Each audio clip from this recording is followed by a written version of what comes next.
Cerita diawali dengan sebuah aksi penggerebekan yang dilakukan oleh polisi terhadap gembong narkoba, di mana penggerebekan tersebut tidak berjalan 100% mulus karena salah satu pemimpin yang bernama Dean beserta beberapa anak buahnya berhasil melarikan diri.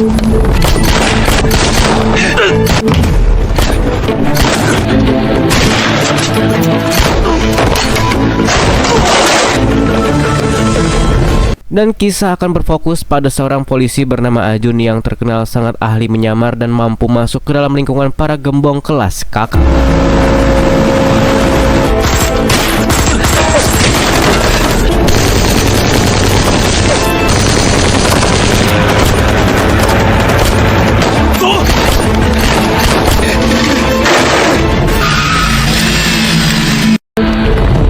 Suatu hari Ajun diajak oleh temannya yang merupakan anggota pengedar mengunjungi sebuah bar untuk menemui pemimpin yang bernama Hua. Hua merupakan seorang ahli di bidang kimia sehingga mampu membuat dan memanipulasi obat jenis baru. 您还不相信我吗？我当然相信你了，进出货就数你最多了。我现在天天晚上是又赚钱又开补习班呢。 Pertemuan tersebut dilakukan di sebuah ruangan pribadi yang dihadiri oleh Hua beserta orang-orang kepercayaannya. Hua memanggil Ajun dan temannya untuk memastikan jika mereka dapat dipercaya untuk menjadi bagian dari anggota. 听说他让你带货了，你别介意。 Di sini Hua sangat berhati-hati dalam mempercayai orang baru, termasuk Ajun yang dibawa oleh temannya tersebut. Hua mengajukan beberapa pertanyaan kepada Ajun, di mana pertanyaan itu malah dijawab oleh temannya sehingga Hua melakukan hal itu dengan alasan jika dirinya merasa ditipu karena orang itu belum mengerjakan apa yang diperintahkan. Pertemuan tersebut ternyata merupakan sebuah jebakan yang mana sebelum melakukan pertemuan itu, Hua menyuruh Ajun dan temannya membawakan obat terlarang yang saat Ajun mengeluarkan obat itu betapa kagetnya Ajun saat mendengar suara anjing dan ketukan pintu. 还两手啊！警察。 Rupa-rupanya Hua lah yang menelpon polisi untuk menjebloskan Ajun ke dalam penjara dikarenakan Hua masih terkendala dengan kepercayaannya. 是我报的警。 Dalam situasi panik itulah Ajun berusaha meyakinkan Hua jika dirinya dapat dipercaya dengan meminta waktu untuk mengubah jenis obat yang ia bawa menjadi jenis lain dengan mengikuti cara yang pernah ia lihat dari Hua.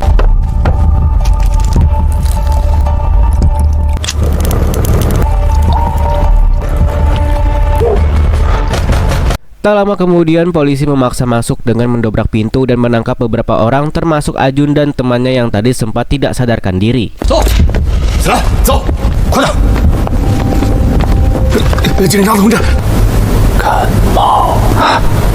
Ketika sedang diperiksa polisi, sialnya hanya Ajun dan temannya yang dinyatakan positif menggunakan obat terlarang. Dengan berbagai alasan, Ajun menyanggah semua itu sampai bersih dan mengingat apa yang dikatakan Hua sebelumnya.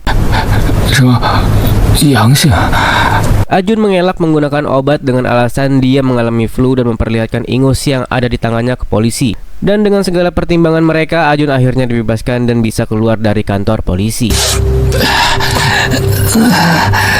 他体内有轻微的麻黄素，看来第三代毒品，明白？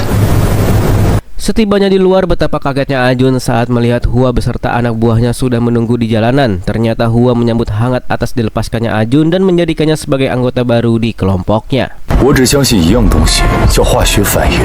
欢迎你加入我的团队。 Di suatu rumah di pinggir pantai yang tidak lain adalah rumah Ajun, Hua beserta ketiga anak buahnya, yaitu satu-satunya wanita di dalam kelompok, Juan si pemuda pirang dan bapak-bapak yang merupakan paman si Juan yang sedang dijamu dengan teh hangat oleh si Ajun. Ketika sedang bersantai itulah mereka tak menyadari jika di kejauhan ada sekelompok orang yang sedang memperhatikan gerak-gerik mereka, yang ternyata orang itu adalah Dean yang sebelumnya berhasil lolos saat penggerebekan di awal film tadi. 院长，你怎么了？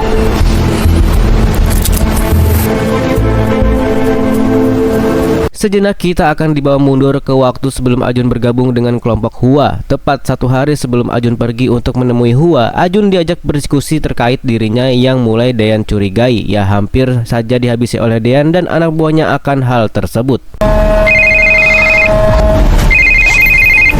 Ketika sedang berbicara itulah Ajun ditelepon oleh temannya yang menjadi penghubung antara dia dan Hua, di mana temannya mengajak si Ajun untuk menemui Hua demi mendapatkan obat jenis baru yang biasa disebut dengan obat generasi ketiga. Namun bukannya marah, Dean malah terlihat senang dan mengizinkan Ajun untuk pergi melihat ke tempat Hua yang ternyata Dean sangat terobsesi sekali dengan obat tersebut.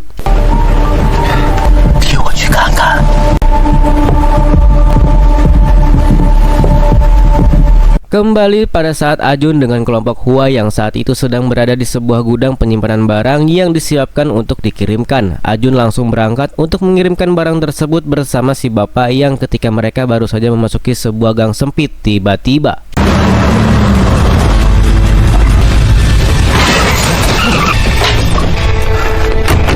ada seorang yang mengcosplay dirinya menjadi Superman meloncat dari ketinggian seolah bisa terbang, di mana orang itu akhirnya mendarat di atas mobil Ajun dan maut saat itu juga.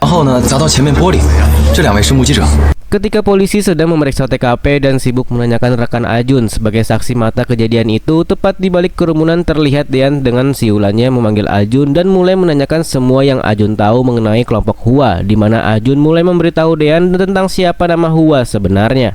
他叫老师，是个管账的。看来他们还不信任你呀。说的是啊，我实在是想不通，他们的工艺，他们的渠道，我还要见华哥一面。 Dengan kejadian itu, Hua dan anak buahnya gagal mengedarkan barang tersebut dan membakar mobil beserta semua barang yang ada di dalamnya. Mereka tidak sama sekali menganggap kerugian itu sebagai kerugian besar. Yang penting barang bukti lenyap dan mereka bisa aman dari kecurigaan polisi.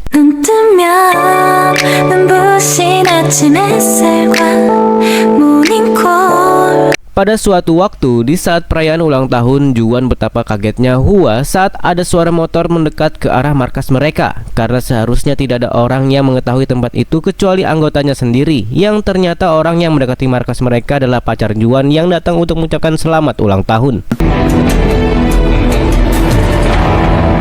Ketika sedang bersama pacarnya itulah Juan diberi minuman kesukaannya, di mana ia langsung menolak dan menyuruh si pacar untuk segera pergi dari sana. Ia sadar jika kedatangannya merupakan sebuah kesalahan karena Hua akan sangat marah dan bisa saja menghabisi dia dan si pacar. 我得回去了，你也赶紧回去吧。你不该来的，我以后再也不来了。 Ketegangan pun terjadi ketika Juan kembali ke markas, yang mana Hua sangatlah marah karena secara tidak langsung Juan telah mengekspos tempat atau markas rahasia mereka sehingga 我保证他以后再也不会来了。你给我点面子算了。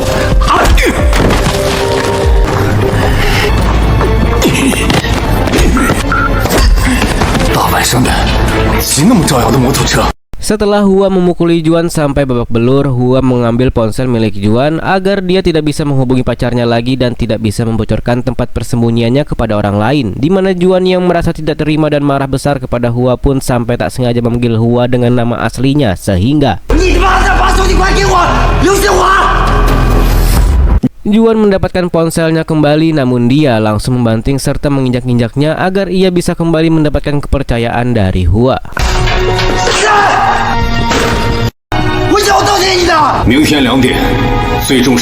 Di malam yang sama setelah kejadian itu, rupa-rupanya tanpa pengetahuan semua orang, Ajun memperbaiki ponsel Juan yang telah rusak. Hal itu dilakukannya untuk mengirimkan informasi penting terkait nama asli Hua kepada seorang polisi.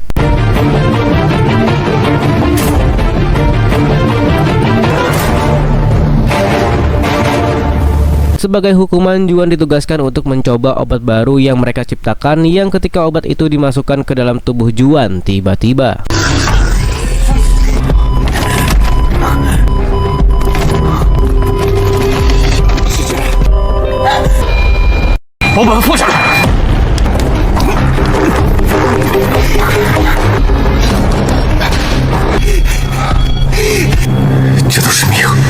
selain Juan, sang pacar yang memang sudah diputuskan nasibnya pun mengalami kecelakaan tepat ketika dia sedang memacu motornya dengan sangat kencang.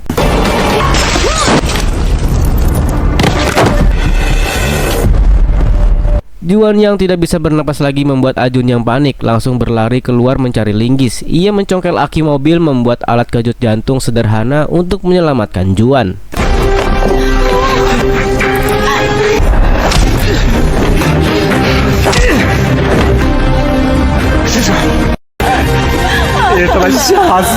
该请阿俊喝呀，是他救了你。 Singkat cerita, setelah drama kematian Juan, Hua dan Ajun yang sedang berada di laboratorium akhirnya berhasil menemukan cara untuk menyelupkan obat tanpa bisa diidentifikasi oleh polisi. Mereka menggunakan semacam perangko atau sederhananya sejenis permen setipis kertas yang bisa langsung dimakan dimanapun dan kapanpun mereka inginkan. Polisi tidak akan mencurigai mereka karena memang bentuknya adalah perangko yang tidak mencurigakan sedikit pun. 卡梅里，你的药效非常强，我们只要做到，关键是这个东西，我夹在书里就可以过海关啊！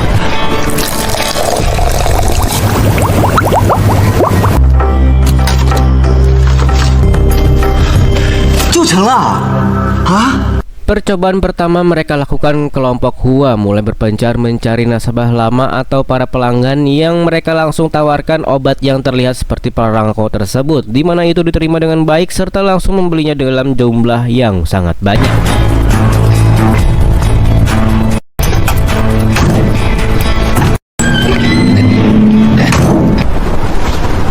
Pada saat Hua sedang duduk sembari melamun itulah tiba-tiba terdengar suara telepon yang dianggapnya itu dari Ajun, yang ternyata telepon tersebut berasal dari Dean yang sebelumnya telah menyandra anak buah Hua berkat kerjasamanya dengan Ajun.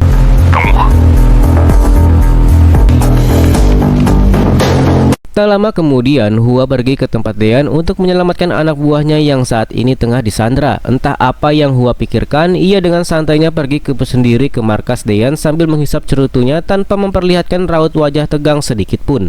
Di sana Hua disambut dengan sangat hangat oleh Dean, seakan mereka sudah saling kenal. Bahkan Hua dijamu dengan makanan mewah di kapal. 我一个人来这里，你还这么紧张，竟敢单刀赴会！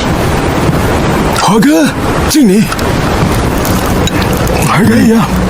Pada akhirnya untuk meluruskan apa yang sebenarnya terjadi, Dean menceritakan tentang adiknya yang kehilangan tangan kiri akibat dipotong oleh seseorang. Ia dianggap telah mencuri sebuah obat dan akhirnya bundir karena tidak sanggup menahan kesakitannya lagi. 你这手表挺漂亮的，我觉得像个手铐啊。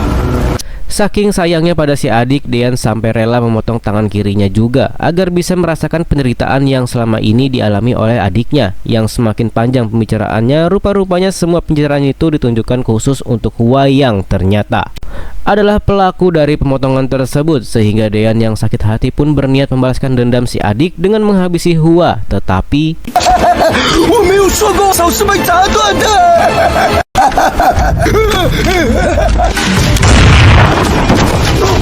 Hua akhirnya berhasil melarikan diri setelah mendapatkan bantuan dari Ross. Ia meninggalkan Dean yang saat ini sedang menertawakannya.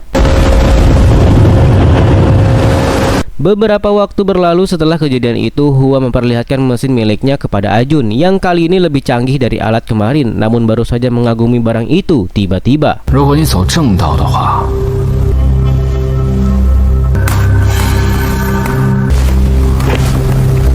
kembali ke beberapa jam sebelumnya, Juan dan pamannya yang saat itu sedang di bandara untuk mengirimkan obat terlarang tersebut ke negara lain. Namun sialnya saat petugas bandara menggeledah tas yang dibawa oleh si paman, si petugas mulai mencurigainya karena si paman terus saja menunjukkan gerak-gerik yang sangat mencurigakan.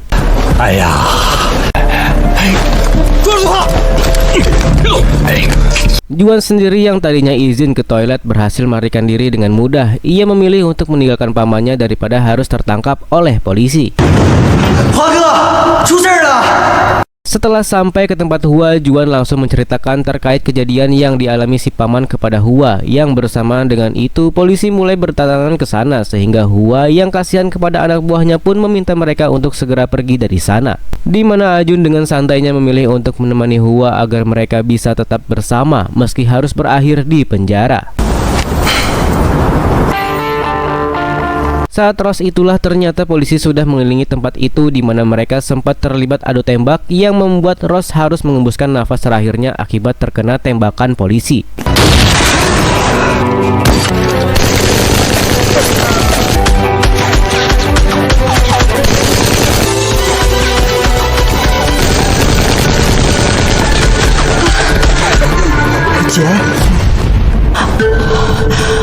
Juan yang masih sadar sempat melaporkan statusnya kepada Hua. Namun meskipun berita itu tersampaikan, Hua tidak bisa menolong anak buahnya sedikit pun karena boro-boro menolong untuk orang lain, dia sendiri juga tengah berada dalam kesulitan. 不要跟华哥说，下辈 Singkat cerita, setelah penggerebekan itu, Hua akhirnya dipenjara bersama Ajun yang menemaninya. Bukan sebagai tahanan, melainkan Ajunlah yang menjebloskan Hua ke dalam penjara. Karena ternyata si Ajun ini adalah seorang polisi yang menyamar menjadi seorang pengedar demi menangkap kelompok Hua yang sudah diincar sejak lama, dan film pun selesai. 眼看着你伏法，你演技真好，兄弟，我输了。